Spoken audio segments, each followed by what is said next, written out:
Hey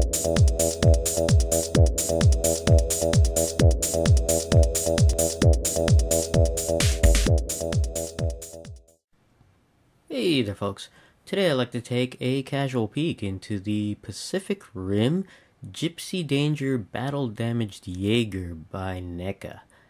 This figure is part of a 2-pack that includes the Gypsy Danger and the Kaiju Leatherback. And this set is part of Series 2 of the Pacific Rim line of figures by NECA. I believe this set was first available towards the end of 2013, and I do not know how much this set originally cost. I got this set in 2014 when I picked it up at a toy and comic convention, the SACCon, in June of 2014, and it was selling for $42.99 at the time. And I was able to get it for only 40 bucks. Now this video is just going to focus on the battle damaged Gypsy Danger, and a separate video will focus on the Leatherback Kaiju. Taking a closer peek at the battle damaged Gypsy Danger here, the figure here is on the left, and has some weathering detail on it to differentiate from the normal release of Gypsy Danger. And you can see the Jaeger here, pretty cool.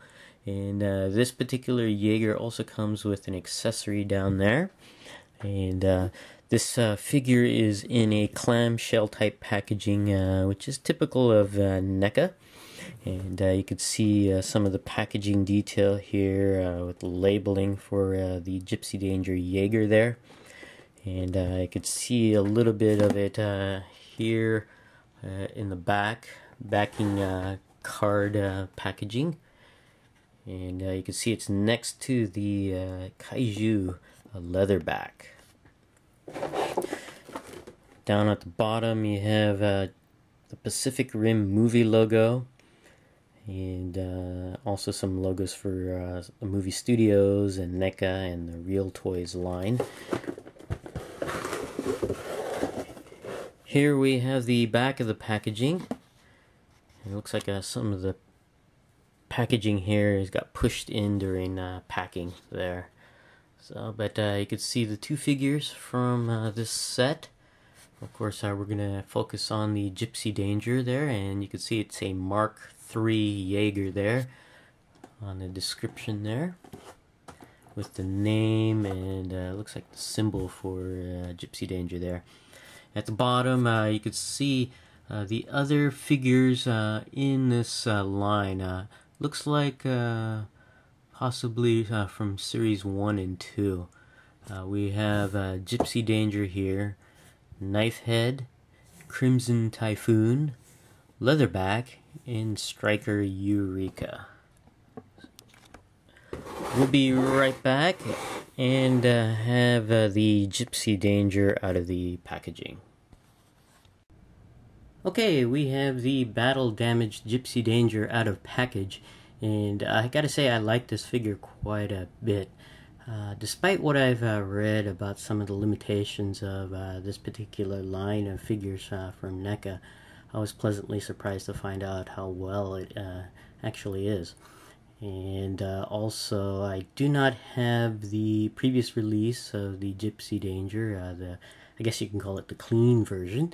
But after looking at this battle damaged version, I don't think I'll probably end up getting the previous release. The battle damage and the amount of detail on the weathering is just really cool, and I have really no interest in picking up the clean version.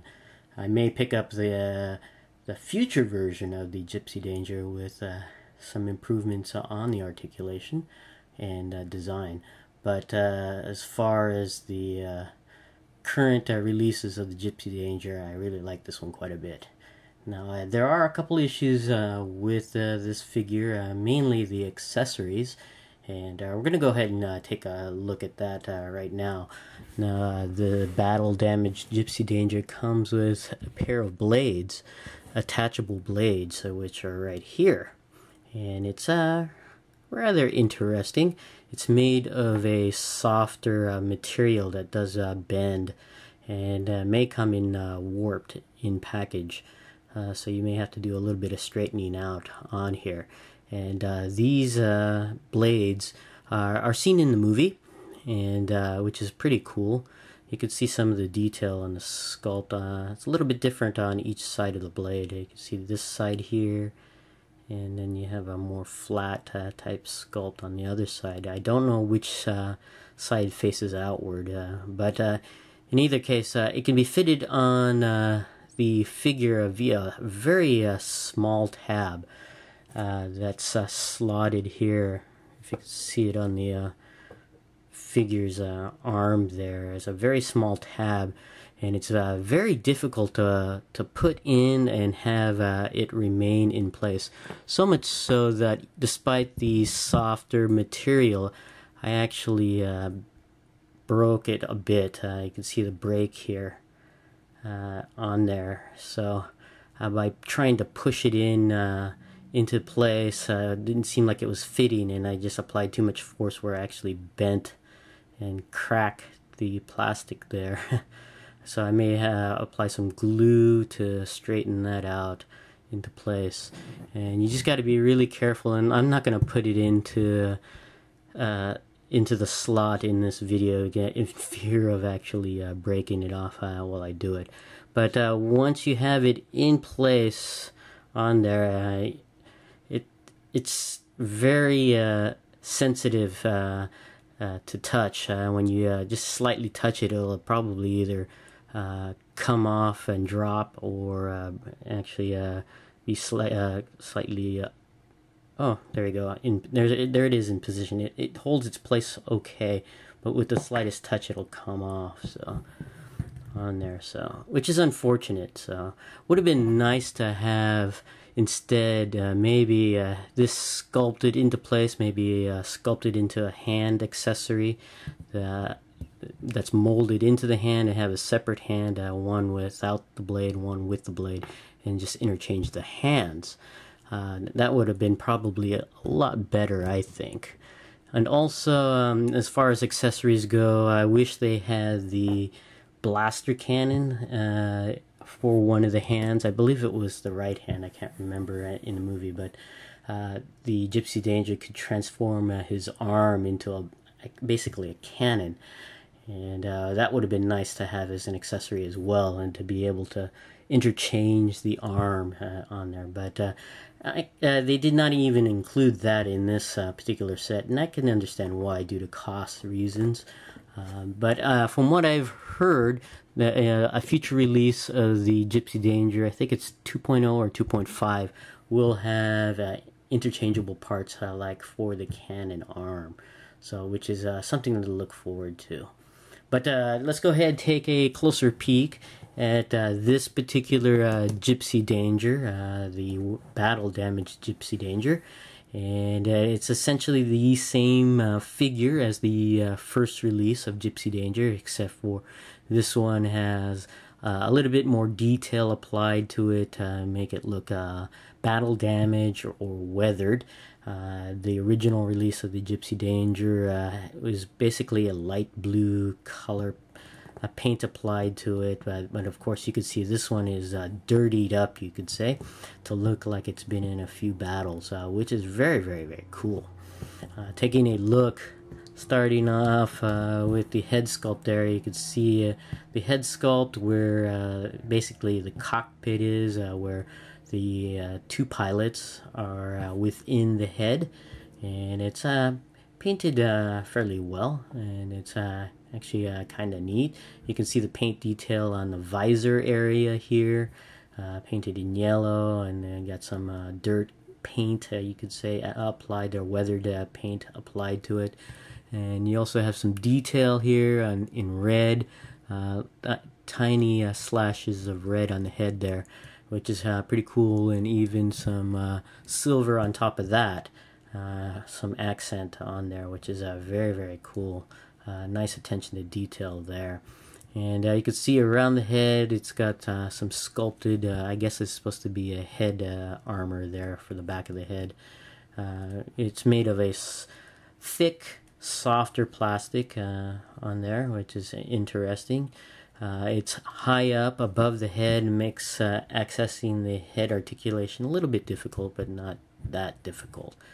And you can see on the back some more of that paint detail there, and even some silver paint simulates some scratches to the Jaeger paint there, which is pretty cool. And of course you got that brownish I guess application there to make it look dirty and weathered. Very, very cool on there. Looking down here to the chest area, you can see really cool detail on here. One thing that's really nice about these not the Gypsy Danger, but just the Pacific Rim line in general is just attention to detail. And it's very, very cool. You can see all the sculpting detail on the sides here. You can see where that reactor-like area is. Very cool, as well as the paint application. Again, this one's weathered detail on there.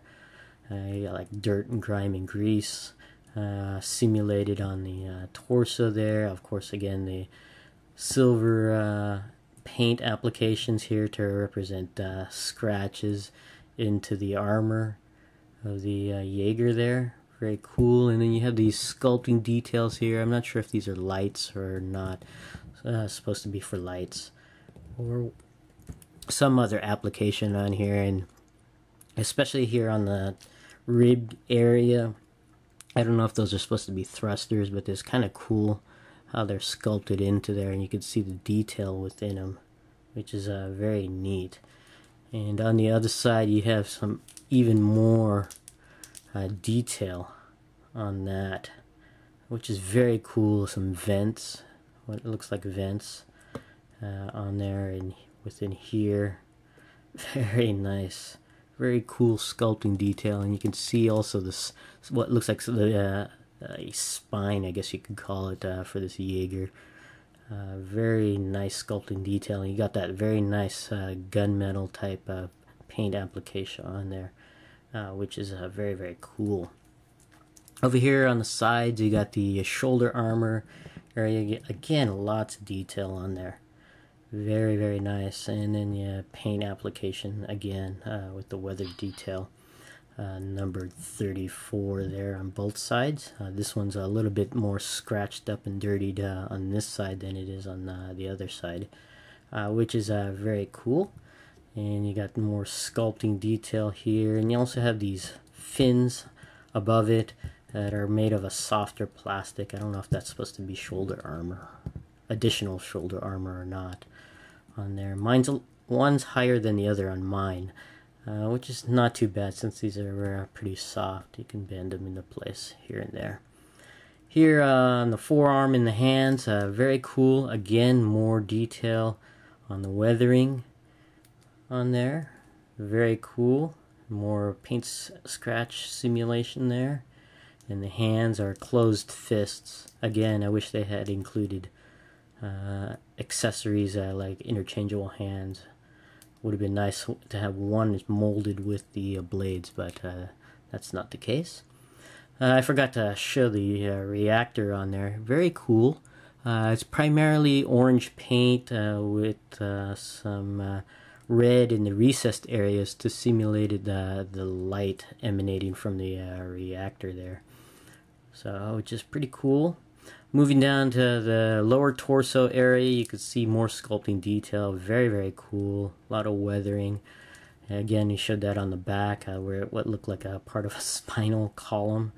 Although I don't think that's a spinal column on there, but it looks like one. Pretty neat. You can see more detail here in the back of the elbow there. But moving down to the legs, again, nice robotic feel here with the armor plating here covering up areas of the leg. Again, paint application to make it look weathered and very, very cool. And very, very nice. And the knee area, it's kind of cool how they sculpted the knee area. You can see the articulation joint, but it's you could say hidden due to the nice sculpting. It just looks like all the mechanics of the Jaeger. Really hides up the articulation quite well on there. You can see more detail in the back of the leg there. You can see the hinge joint, but it's really hidden by the really nice sculpting on there. You can see more sculpting on the back of the leg, even what looks like some pistons there. Pretty cool, and more vents for rocket powered movement of the legs, I guess. Very cool. And the feet are very flat and wide, which is nice for stability for standing this figure without having it fall over. And some nice detail applied on the sculpt as well as the paint. Again, more of that sculpting detail to hide articulation, which is pretty neat. Now, speaking of articulation, we'll go ahead and go over that for this particular Jaeger figure. The head is on a ball joint, I believe, and can move left and right, as well as up and down and tilt side to side, but it can't move all the way around due to the restriction of the sculpt because of the high back area here and the tightness to the head around the neck. It's kind of difficult to access the head a bit. You really have to pinch and hold the head if you want to turn it around in whatever pose you want. But it can be posed. It just can't be posed to extremes on there, and due to the restriction of accessibility and sculpt. But it still can be moved in some nice poses. The arms are on a ball joint as well. They can rotate all the way around. You have to move the shoulder armor here out of the way to get it all the way around, but you can do it all the way around. It can go out about that much and in about that much, as well as rotate forward and back. So even though the range of movement is a bit limited compared to I guess a typical humanoid type action figure. It's still I'm still surprised that it gets as much as it does. Based on from what I read, I thought it was going to be really severely limited, but it's actually not. You can get some decent poses on the arm at the shoulder here. The elbows only bend forward about that much and straighten out about that much, which is alright. It's not as much as I'd like, but it's still got some nice range of movement, surprisingly, from what I've read. The hands are on a ball joint as well. They can go all the way around, in and out, side to side, so you have some nice range of movement there. The torso is also on a ball joint and can go all the way around, which is nice. Can bend downwards, up and back, and tilt nicely from side to side, so a nice torso articulation there. The legs at the hips can move upwards about that much, down and back about that much, as well as out to the side, but not as much due to the sculpt of this armor plating here running into the torso. So you really can't get it as out to the side as I'd like, but for a giant hulking robotic figure, I don't expect to have the legs go out as much as it does, but that's kind of neat. The legs at the knees can bend back about that much and extend forward about that much there, straight. And the feet at the ankles have a nice ball joint to them, so you can actually rotate it all the way around, as well as bend upwards about that much. Doesn't bend down at all. It basically goes flat. But there is also ankle pivot from side to side, so which is nice for the outward movement of the leg. You can actually pose it in some nice outward leg stances and the ankles provide a nice stability there. And also for articulation of the foot, the heel actually bends back and forward about that much, which is really nice. Overall, this is a really great figure. There are limitations on the articulation, but it's surprisingly a lot more articulation than I was expecting, and just it does have enough articulation to pose it dynamically, which is very, very cool. And this figure overall is really great for the weathering detail, and just the sculpting detail alone makes it a really nice figure. If you're a fan of the Pacific Rim movie line, or if really just a fan of kaiju, this is a really great figure to have. This is my casual peek into the Pacific Rim Battle Damaged Jaeger Gypsy Danger. Thanks for watching, and I'll see you guys next time.